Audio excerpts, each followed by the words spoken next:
What part? So how could the type of a child you are? You said this is true. This is proof of I'm not sure. Anyways, I'm gonna cite some Quran for the group. أعوذ بالله من الشيطان الرجيم بسم الله الرحمن الرحيم الحمد لله رب العالمين الرحمن الرحيم مالك يوم الدين إياك نعبد وإياك نستعين Surah Fatiha. Now the Surah Al-Baqarah, the Surah of the Yahudis, and the Surah of the Golden Calf, when the Yahudis worship the calf. أعوذ بالله من الشيطان الرجيم Jay, can you give me mod just for like 5 seconds? Don't give the moderator. If you give this guy more, he's going to kick us. So don't give a moderator. As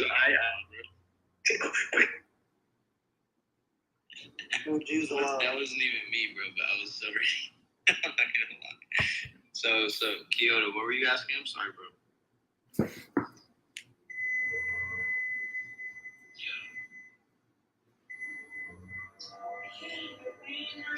I'm doing good.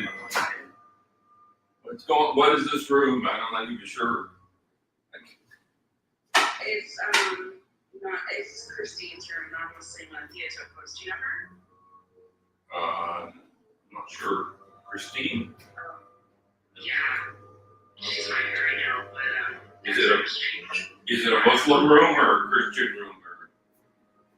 It's a Christian room. Okay. We were debating with Muslims earlier. Now it's just people messing around. Okay.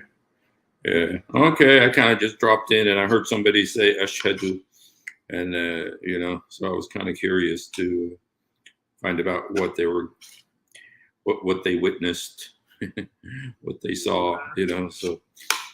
No, they weren't actually Muslims. They were 2 Jews, I guess. Oh, well, that the Muslims are just they just sprung out of the Jews. Muhammad wanted to impress the Jews, and they wanted to make fun of him and gave him a Quran. So. Yeah, so I'm new on Clubhouse, but I've actually been subscribed to you, Hussein, for I'd say like at least a year now. Wow, thank you. I enjoy watching you. Thank you so much. God bless you. Yeah, God bless you. Where's your platform? I have a YouTube channel. It's called Hussein Mashni, and that's my name. And I just I usually do a live stream around 10 o'clock at night on every day almost, and it's on it's 10 o'clock California time, and so it's a little bit late for a lot of people. So, and then yeah. I'm Space Potato, so if you ever see Space Potato, okay, in your chat, that's me. Thank you. I'll keep that. What's your denomination, Hussein? Well, I'm now I'm Protestant. When I got saved. I got saved almost 40 years ago. Or actually longer than that, almost 50 years ago. But it was under, I don't know if you heard a guy named Oral Roberts. He's a preacher, and he was a healing evangelist, and I got saved under that. So I kind of followed, the charismatic, Christians and stuff.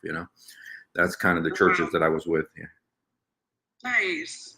40 years is a long time. I'm an ex-Muslim. I only left maybe like 3.5 years ago, maybe 4. Really? Yeah. Are you Arab by chance? No, I converted when I was very young, when I was a teenager. No, I was saying, are you Arab? No, I converted to Islam when I was very young. Okay. So I was Muslim for like almost 18 years or something like that. What made you convert to Islam? Oh my gosh. I mean, I was from a super liberal family from Berkeley, California. My parents were hippies. My dad was atheist. My mom was agnostic. And there were no rules. Like, my parents barely even, realized that they even had kids to raise. Like, literally no rules at all. So, yeah. I was like, shoot. doing acid for the first time when I was 12. I was smoking weed for the first time when I was like 8. Yeah. So that's how I grew up. There were just absolutely no rules, and could stay out late at night with friends, just do whatever I wanted. And so I feel like I just naturally, I just really wanted to get away from that. Like, you know, so I kind of went to like the most strict thing, the most regulated, rigid thing I could find, which was Islam. So you look for structure, essentially. And yeah. Right. How did you feel? Like, did you mind? Did you know about the stuff it says about women? You know, I read the watered down version of the Quran. I didn't have an Osama Dakdot Quran to read like I do now. And yeah, they really water it down. And also, it's just like, I kind of felt like on some things I was willing to compromise. I mean, that's life. You have to compromise on some things. So I felt like, you know, like one of the issues I had was I really genuinely did not want to have sex outside of marriage.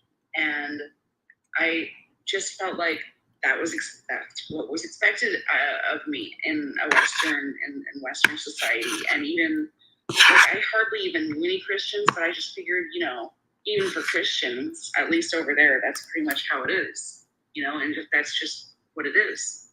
You have to just, you know, have boyfriends and girlfriends and whatever until maybe if you get lucky, you eventually find somebody that you like commit with. And I don't know how it works, but I wasn't willing to like live like that, you know?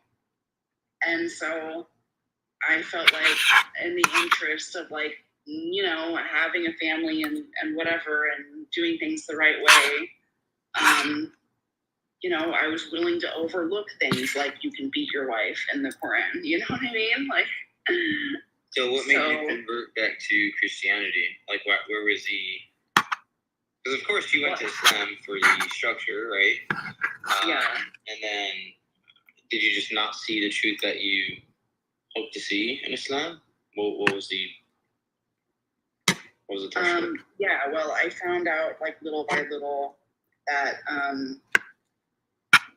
that basically everything. I mean, I had really bad experience after bad experience with Muslim communities, for one thing. Just a lot of corruption and just really unsupportive of each other. And I just felt like it was really toxic. And so that's what started to open my eyes. And then look more critically. And when I looked more critically, I realized, you know, first I left Sunni Islam. Like, I was Sunni at first, and then I became Shia when I found out that I was being lied to about like a lot of things in the religion and like the political history of Islam, you know. And so then I went to Shia, and then that allowed me to like distance myself from all those horrible Sunni hadiths, you know what I mean? And then, but later on, like, I learned about like how fucked up Khomeini was, and all these other things, like about how, according to the Shia hadiths, like, the Quran is actually occulted. It's hidden with Imam Mahdi, and you know, he's gonna have the real Quran, and the real Quran, like, it's been completely, the Quran we have is out of order, and it's all corrupt, and there's like been some verses changed, and even the order of the verses themselves have been changed, and so like basically we have no idea what it's supposed to say. You know, if it's completely reordered, if all of the verses were reordered, and if certain words were changed, well then, like, what do you even have? So there are some Shia like sayings of imams or whatever that you know, when Imam Mahdi comes, he's going to bring the true religion, and there will be nothing left of the Quran at that time except a picture of it. And so like, it's things like this that made me like realize like, wow, we don't even have a religion. This is all just a theory, you know. Could I ask you what you think about Sinead O'Connor? Oh God, I just heard that she just died. I feel really sad. Like I loved her. Like I mean, you know, I felt so bad for her that her son committed suicide and everything. Like, yeah, and I just felt so bad for her that she converted to Islam too. Like, yeah, she was converting to Islam when I was leaving.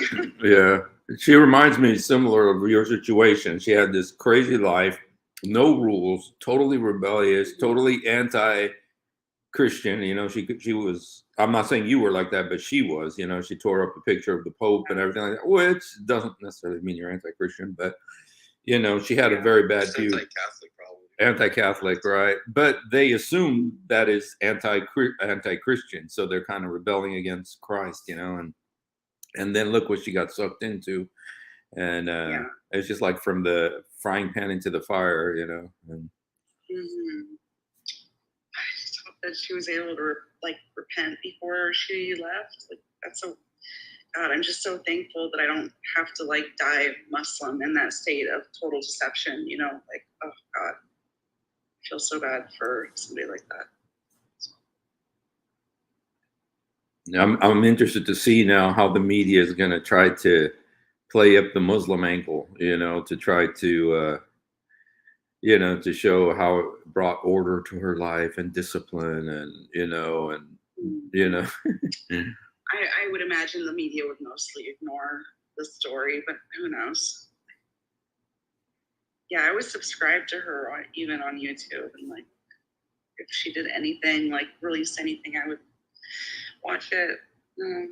So I was a fan of hers for sure. All right, you guys, I got to take off. You guys have a great stream. Okay.